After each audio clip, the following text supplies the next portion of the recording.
What's up, guys? Welcome back to the Must Have Wheels Garage. Today I'm gonna show you how to get your wheels, or your tires rather, from that to that.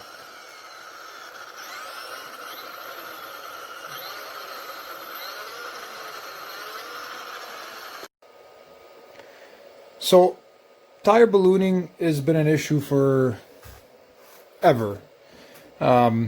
It's not always an issue. A lot of people use it to their advantage. For example, drag racing, a lot of guys use it as a taller gear in some cases, because the tire expanding will actually act like a taller gear towards the end of the track once you get that tire to a certain height.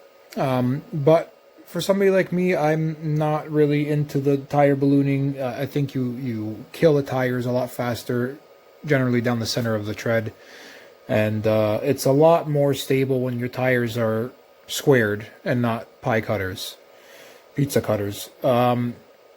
So I did some testing on those tires shown in that video. Video's up on my Instagram page if you want to check it out. It's at Must Have Wheels. Those were some Proline Badlines, mounted on beadlock split sixes from Proline.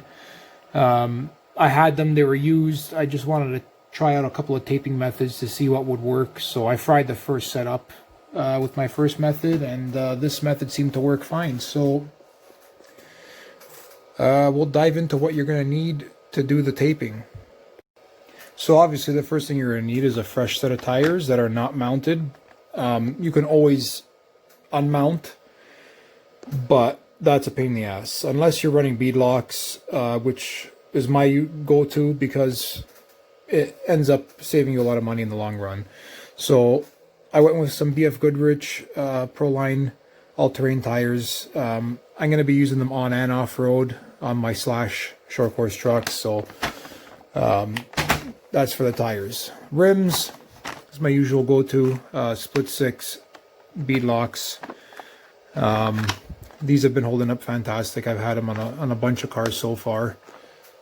That's one of them there. Did some polishing to those beadlock rings. I'm using them on my drag car as well. Focus there. So yeah, that's number two. Number three, you need some sandpaper. I'm just using some 240 grit. Not too aggressive. Just want to scuff up the surface before you tape it. Next, you're going to need some sort of alcohol-based cleaner. Try to stay away from stuff like Windex, anything that'll leave a residue behind, because you want to get the most contact on the tire, between the tape and the tire, without any contamination. You need some paper towel or a microfiber cloth or an old terry cloth or something, whatever you want to wipe that off with. And finally, Gorilla Tape. For consumable products, that's all you're going to need. The only other thing that you'll need, if you don't have a heat gun, grab your wife's old blow dryer and it'll work just fine. So there's lots of different methods of stopping ballooning. I don't know if this is the best method, but this is what I've tried and tested, and it seems to be holding up all right for me. I know other guys use drywall tape and shoe glue or rubber cement.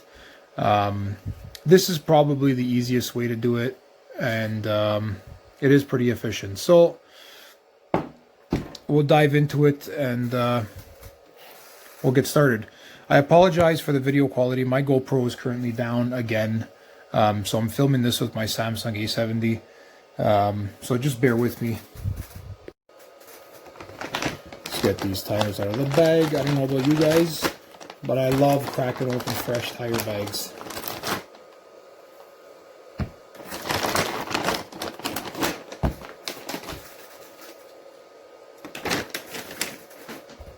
So first thing you're going to want to do is take the foams out.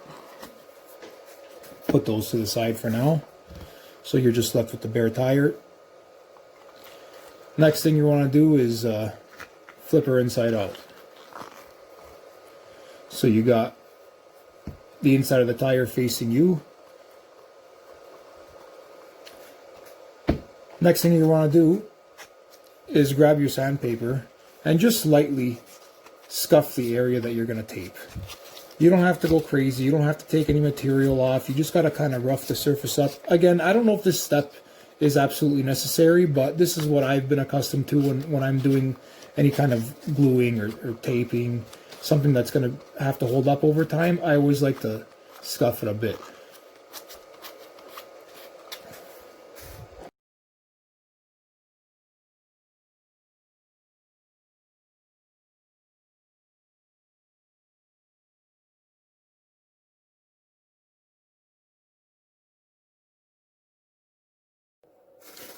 So once you're done scuffing it, you'll see a little bit of wear or a little bit of scuff marks from the pad. That's all you really need, just to give the glue and the tape something to stick to. Next step is grab your alcohol-based cleaner and either apply it to your rag or your paper towel, or you can apply it to your tire and wipe it off. Whatever method works for you will work.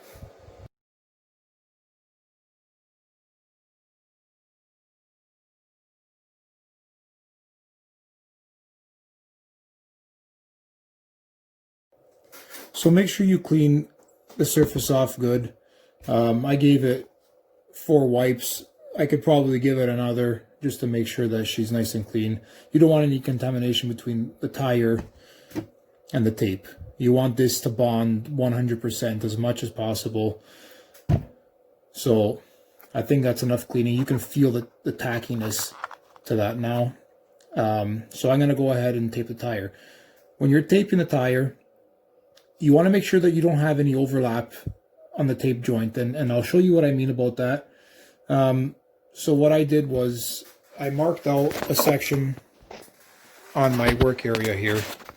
You can see the 2 lines, one there and one there. So I know the length already.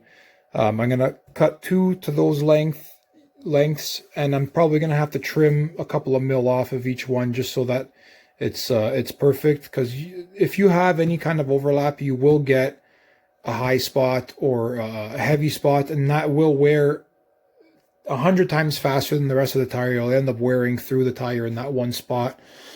So I'll show you what I mean. We'll go ahead and start taping this tire.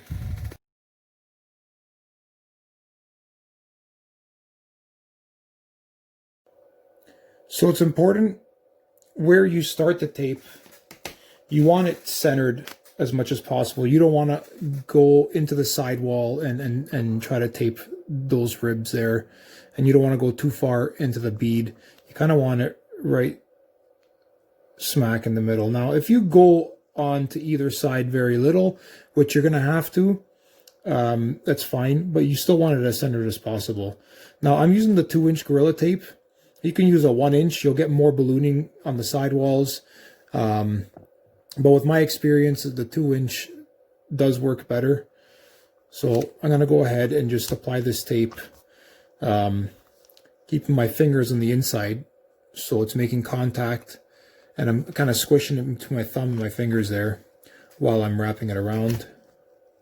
And if you can tell here, I'm pulling it pretty tight so there isn't any air gap or anything like that.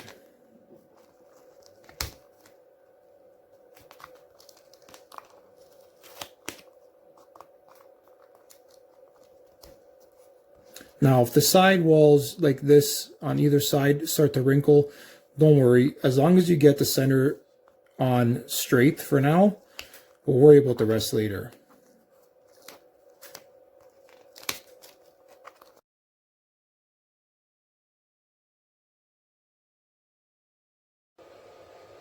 So it's important that you tape this as straight as possible. So you can see here that my ends line up on either side, so they're pretty much 100% straight all the way around the tire. Now I am left with a little bit of overlap here. Like I said before, we're gonna have to trim this out. So however you like to do, if you want to rip it, you want to cut it, get a blade, scissors, whatever you want to do, that's on you. I'm going to mark it, put a slit in it, and just tear it off. And we'll move on to the next step. So this definitely isn't the cleanest tape job that I've done. You can see the edge is a little jagged there, but you know what? The gap, don't mind the gap, because once you flip the tire right side in, the gap will close. Also, we're going to be taping over this. We're going to start our next tape line on the opposite end, so that it'll be completely covered here. So any weakness that this has caused will be taken care of by the other lap of tape. So now what we're going to do is kind of stretch. See how what it's doing there? You want to stretch the tire a little bit and then knead the tape on. Stretch it on and massage it in. So yes, once it collapses after you let go of the stretch, it will wrinkle. That's perfectly normal.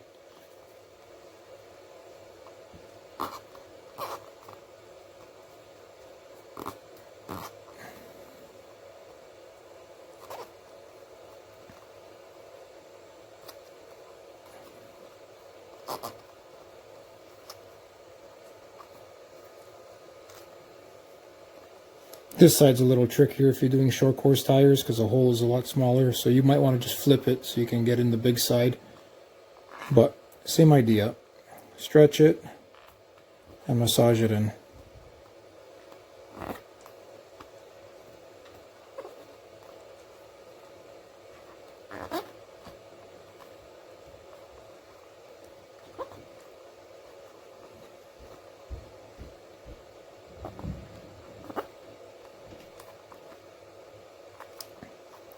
And that's it. So, next step, and this is a very important step in my opinion. You're going to want to flip the tire back around, right side in. Okay. You're going to grab your hair dryer or your heat gun. If you're using a heat gun, be careful because you will burn yourself and you might cause some damage to the tire or the tape. So I usually stick it right in there like that, and I'll just turn the tire around and heat up the whole inner part of the bead along with the tape, then spin it, and same idea. You're just going to want to heat everything up. Once it's hot, you're going to want to stick the foam back in.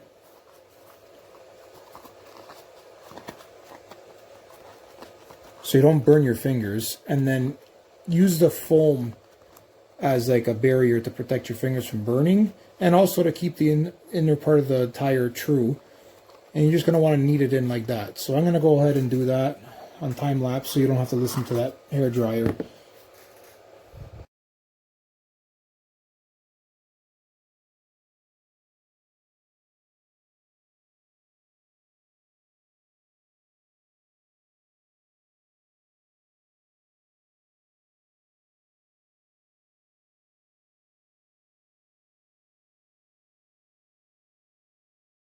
So when you're heating it, you're going to probably notice once you flip the tire over that the tire is kind of rippled. And that's because it takes the shape of the tape while the tire's inside out. So obviously you're stretching the tire a bit when you're flipping it inside out. When you flip it right side in again, it's going to stay to the shape of the tape. However the tape was stretched to, that's the shape that the tire is going to take. So the reason why you're heating up the tape, there's two reasons. One, you want to heat up the glue so it gets really sticky and you get the most contact to that rubber. And two, it also helps once the glue is warm, it becomes a little malleable, so you can actually shape the tape into the shape that you want. So that's another reason why we use a foam, so that it kind of takes that shape. So what you're going to want to do now is pull the foam back out and flip her inside out again. Wrong way.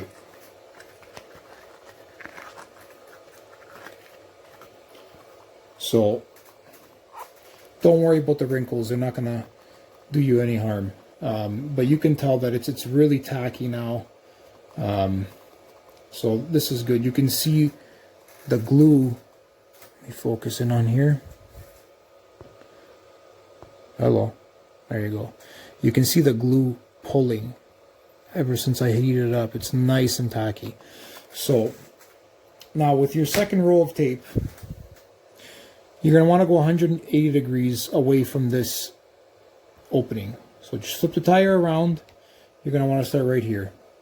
And we're going to do the same thing that we did on the first lap. And we'll go right around with that one as well.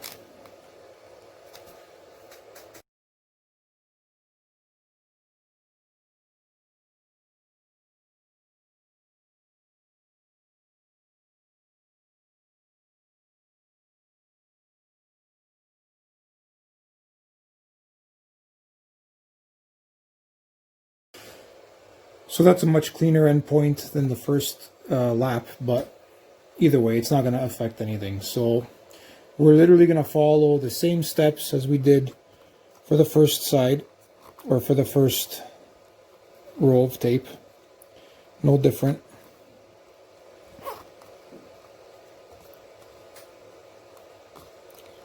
And we're literally going to follow the exact same steps. So we're going to flip her inside out and do the whole hair dryer thing over again.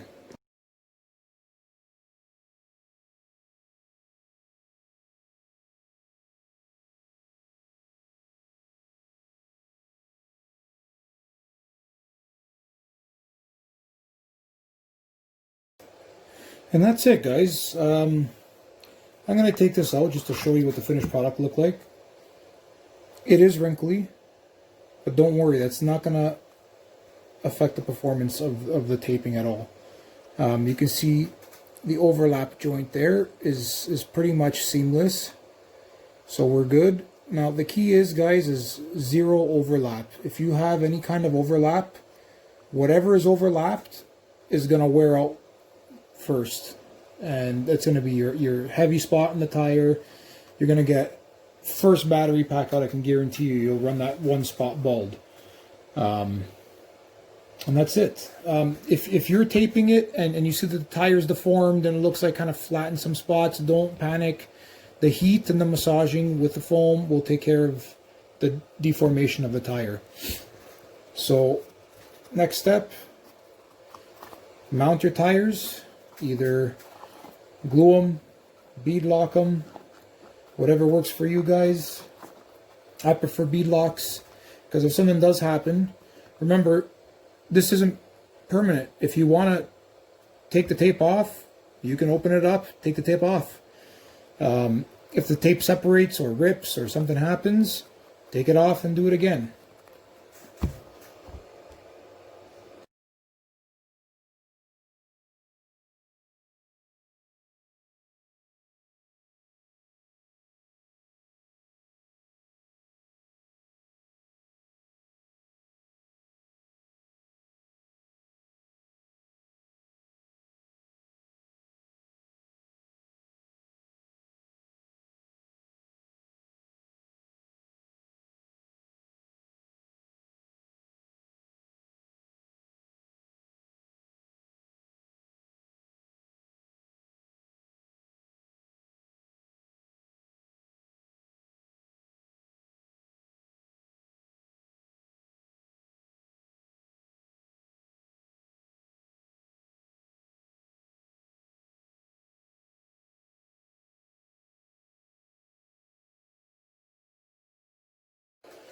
And that's it, guys. As you can see, it's nice and flat.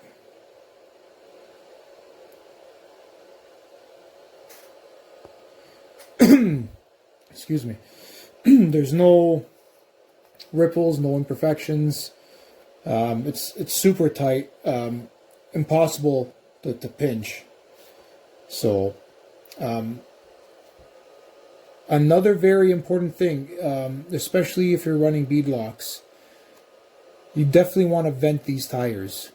So I got a little piece of pipe that I sharpened that I use on a drill, and I just poke 2 holes. You can do 4 if you want, you can do 3, whatever. As long as the tire is vented, you're going to want to get through the tire and through the tape. And these things have to breathe, because when they're on the car, one way or another, they're expanding a little bit, the sidewall still has movement, air will get in, but it won't get out, and you'll be left with an egg-shaped tire. So I found this out the hard way. But definitely vent your tires. You'll see as soon as you poke a hole through it, you'll hear the air hissing out with these bead locks. They are like airtight. You can actually almost see it ballooning there. But either way, I'm going to do that before I run the truck, probably next week or something. I don't plan on taking out my Slash for another little while, but guys, that's a wrap. I'm going to go ahead and do the other 3. I hope you guys enjoyed the video. I hope you found it helpful. If you did, hit the like button, subscribe, share it. Also, check out my Instagram page, @MustHaveWheels, for a lot of RC content. I update that a lot more frequently than my YouTube channel. So, guys, please check me out. Thanks for checking in, guys. Till next time.